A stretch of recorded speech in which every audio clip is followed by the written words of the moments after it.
ఆ మంత్రి గారికి పోలీసులకు అస్సలు పట్టం లేదా? మంత్రి అయితే మాకేంటి అన్నట్టుగా ఉన్నారా? చివరకు నియోజకవర్గంలో వైసీపీ నాయకులకు ఇచ్చిన గౌరవం కూడా రాష్ట్ర మంత్రికి ఇవ్వడం లేదా? చివరకు చేసేది లేక మినిస్టర్ కూడా పోలీసుల మీద నిరసన వ్యక్తం చేయడం మొదలెట్టారా? ఎవరా ఏపీ మంత్రి? ఏకంగా ఎస్కార్ట్ వద్దు, ఏమి వద్దు, దొబ్బేయండి అని ఆయన ఎందుకు అనాల్సి వచ్చింది?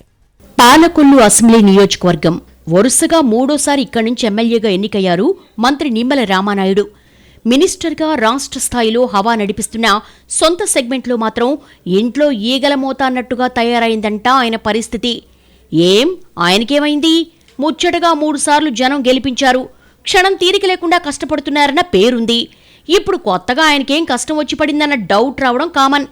ఆ అనుమానం సహజమే కానీ ఆయన సమస్య జనంతో కాదట. పాలకొల్లు పోలీసులు మంత్రిగారిని ముప్పు తిప్పలు పెట్టి 36 చెరువుల నీళ్లు తాగిచ్చేస్తున్నారట. అనేక సందర్భాల్లో మంత్రి చెబుతున్నదొకటి, పోలీసులు చేస్తున్నదొకటి అన్నట్టుగా మారుతుందట వ్యవహారం. మిడి కవర్ తో మీ మాతృత్వ కలలను సాకారం చేసుకోండి. ఇప్పుడు IOI పై 50%, IVF పై 20,000 తగ్గింపు మరియు పొందండి ఉచిత కన్సల్టేషన్ తో పాటు ఫ్రీ అల్ట్రాసౌండ్ స్కానింగ్. లోకల్ పోలీసులు వైసీపీ ప్రభుత్వం ఉన్నప్పుడు ఎలా వ్యవహరించారో ఇప్పటికీ అలాగే ఉన్నారంటూ మంత్రి తీవ్ర అసహనంగా ఉన్నట్టుగా తెలుస్తోంది. నియోజకవర్గంలో జరుగుతున్న క్రికెట్ బెట్టింగ్ దందాను అడ్డుకోవాలని నిమ్మల ఆదేశించినా డోంట్ కేర్ అన్నట్టుగా ఉన్నారట స్థానిక పోలీసులు. అలాగే ఇటీవల జరిగిన ఎలమంచిలి ఎంపీపీ ఎన్నికలు సైతం పోలీసులు వైసీపీ నేతలకే ఎక్కువగా సహకరించారంటూ టీడీపీ నాయకులు ఆగ్రహంతో ఉన్నట్టుగా తెలుస్తోంది. ఎన్నికలు జరుగుతున్న సమయంలో వైసీపీ ఎమ్మెల్సీ కౌరు శ్రీనివాసును మండల పరిషత్ కార్యాలయంలోకి పంపించడం, ఆయన సూచనలు పాటించడమే కాకుండా టీడీపీకి చెందిన వాళ్లను కనీసం అటువైపు కూడా రాకుండా చేశారని ఆరోపిస్తున్నారు పాలకొల్లు తమ్ముళ్లు. వైసీపీ వారితో సౌమ్యంగా, టీడీపీ నేతలతో దురుసుగా వ్యవహరించినట్టుగా చెప్పుకుంటున్నారు.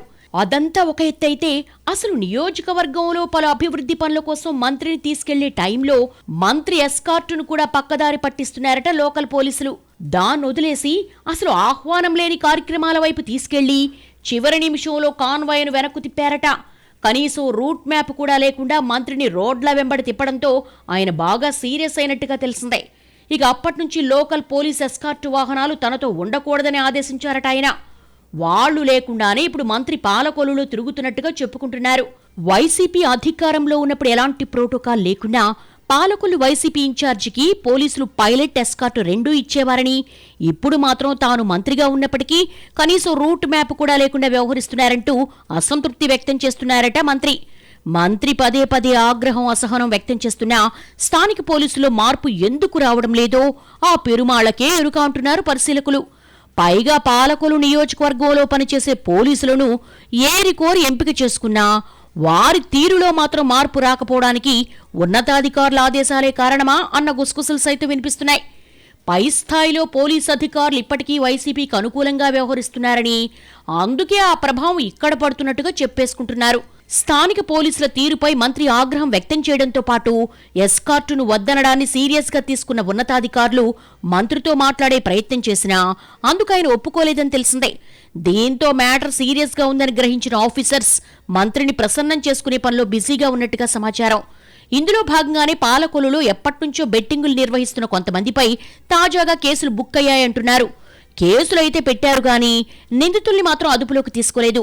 సదరు బెట్టింగ్ గ్యాంగ్స్ లో వైసీపీకి చెందిన వాళ్లు ఎక్కువగా ఉండడం వల్లే అరెస్టు చేయడం లేదన్నది మంత్రి అనుచరుల మాట.